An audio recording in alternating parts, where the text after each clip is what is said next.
ബിസ്മില്ലാഹിർ റഹ്മാനിർ റഹീം. ഇന്നൽഹംദുലില്ലാ വസ്സലാത്തു വസ്സലാമു അലാ റസൂലില്ലാ വഅലാ ആലിഹി വസഹ്ബിഹി അജ്മഈൻ. അസ്സലാമു അലൈക്കും വറഹ്മത്തുള്ളാഹി വബറകാതുഹു. പാഠം 2 പ്രവേശിക്കുകയാണ് ഇൻഷാ അല്ലാഹ്.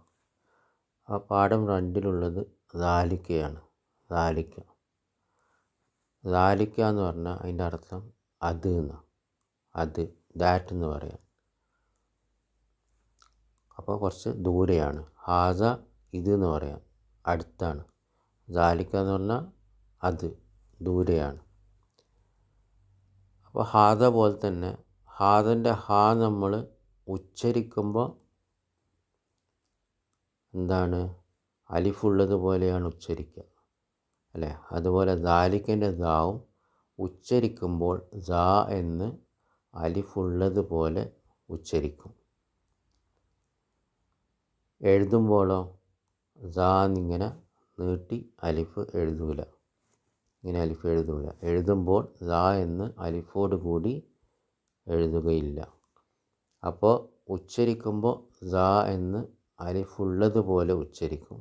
എഴുതുമ്പോൾ ദാ എന്ന് അലിഫോട് കൂടി എഴുതുകയില്ല. ഹാദൻ്റെ ഹാ മാതിരി തന്നെ. ഹാ ഉച്ചരിക്കുമ്പോൾ ഹാ എന്ന് അലിഫോട് കൂടി ഉച്ചരിക്കുന്ന മാതിരിയാണ് ഉച്ചരിക്കുക. പക്ഷെ എഴുതുമ്പം ഹാ നീട്ടൂല. അപ്പോൾ എങ്ങനെയാണ്, ദാലിക്കൻ്റെ ദാ ഇതാ നീട്ടാതെ ഇങ്ങനെ എഴുതാം. പിന്നെ ചെറിയൊരു അലിഫ് ചിലപ്പം കൊടുക്കും, ഒരു പകുതി നീട്ടൽ മാത്രം അലിഫ് കൊടുക്കും. പക്ഷേ ഇതേപോലെ എന്താണ്, ഫുള്ള് നീട്ടൽ കൊടുക്കൂല.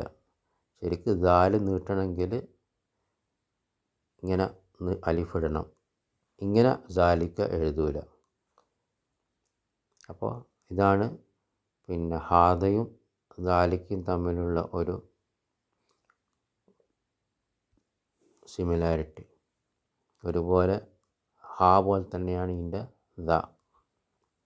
പിന്നെ ദാലിക്കയും ഇസ്മിലാപ്പെടുത്തിയത്, ഫീലല്ല ഹർഫല്ല. അപ്പോൾ ഇത് ഇസ്മുൽ ഇഷാരത്തി ലിൽ ബഈദാണ്, ദൂരത്തേക്ക് ചൂണ്ടുന്ന ഇസ്മ. ദൂരത്തേക്ക് ചൂണ്ടുന്ന ഇസ്മ, ഇസ്മുൽ ഇഷാര ലിൽ ബഈദ്. ഹാസ എന്ത് ചെയ്യുന്നു, ഇസ്മുൽ ഇഷാര ലിൽ കരീബ്, അടുത്തേക്ക് ചൂണ്ടുന്ന ഇസ്മായിരുന്നു. അപ്പോൾ ഹാദയും ദാലിക്കയും രണ്ടും ഇസ്മുൽ ഇഷാര തന്നെയാണ്. പക്ഷേ ഹാദ അടുത്തേക്ക് ചൂണ്ടുന്നതും ദാലിക്ക ദൂരത്തേക്ക് ചൂണ്ടുന്ന ഇസ്മാണ്. പിന്നെന്താ, ഹാദ പോലെ തന്നെ ദാലിക്കയും മുദക്കറാണ്, പുല്ലിംഗം. പുരുഷന് വേണ്ടി ചൂണ്ടുന്ന ദൂരത്തേക്കുള്ള ഇസ്മാണ് ദാലിക്ക. അപ്പോൾ ഇവിടെ ഹാദയും ദാലിക്കയും ഒരുപോലെയാണ്, രണ്ടും പുല്ലിംഗത്തിനാണ്. പിന്നെ ഹാദയും ദാലിക്കയും ഏകവചനത്തിനാണ്. ഹാദ ഏകവചനത്തിന് എന്ന പോലെ ദാലിക്കയും ഏകവചനത്തിനാണ്. അതിന് മുഫ്രദ് എന്ന് പറയും, മുഫ്രദ്. ഏകവചനത്തിന് മുഫ്രദ്. പിന്നെ ഹാദ മബിനിയായിരുന്നു, ദാലിക്കയും മബിനിയാണ്. ഹാദ നമുക്കറിയാം അവസാനത്തെ അക്ഷരം അലിഫാണ്. അലിഫിൻ്റെ മുകളിലുള്ള സുക്കൂന് ഉച്ചരിക്കില്ല.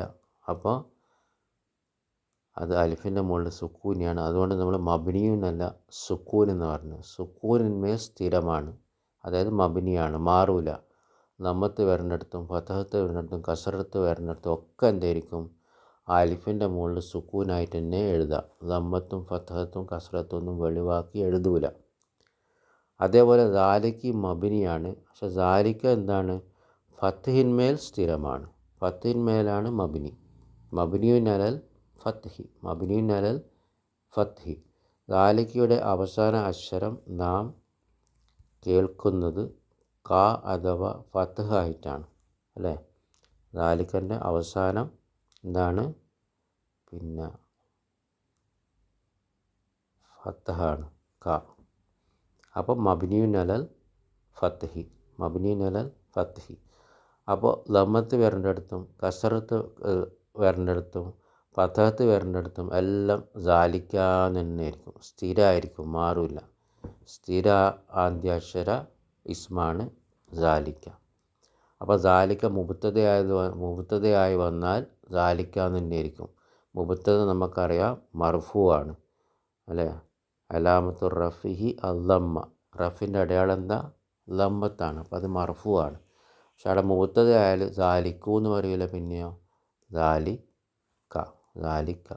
അപ്പോൾ ഇതാണ് സാലിക്കിനെ കുറിച്ച് നമ്മൾ അറിയേണ്ട ചില കാര്യങ്ങൾ. ഒന്ന്, അതിൻ്റെ അർത്ഥം അത് എന്നാണ്. ഉച്ചരിക്കുമ്പോൾ സാ എന്ന് അലിഫുള്ളതുപോലെ ഉച്ചരിക്കും, എഴുതുമ്പോൾ സാ എന്ന് അലിഫോട് കൂടി എഴുതൂല. അപ്പോൾ അത് ഇസ്മിലാണ് പെടുത്തിയത്. അത് ഇസ്മുൽ ഇഷാര ലിൽ ബഈദാണ്, ദൂരത്തേക്ക് ചൂണ്ടുന്ന ഇസ്മ്. പിന്നെ അത് മുദക്കറാണ്, പുല്ലിംഗം. അത് മുഫ്രദാണ്, ഏകവചനം. അത് മബ്നിയുൻ അലൽ ഫത്ഹിയാണ്, ഫത്ഹിന്മേൽ സ്ഥിരം ആണ്. കാരണം സാലിക്കയുടെ അവസാനത്തെ അക്ഷരം നമ്മൾ കേൾക്കുമ്പോൾ സാലിക്ക ഫത്ഹാണ്. അപ്പോൾ മബ്നിയുൻ അലൽ ഫത്ഹി. ബാറക്കല്ലാഹു ഫീക്കും.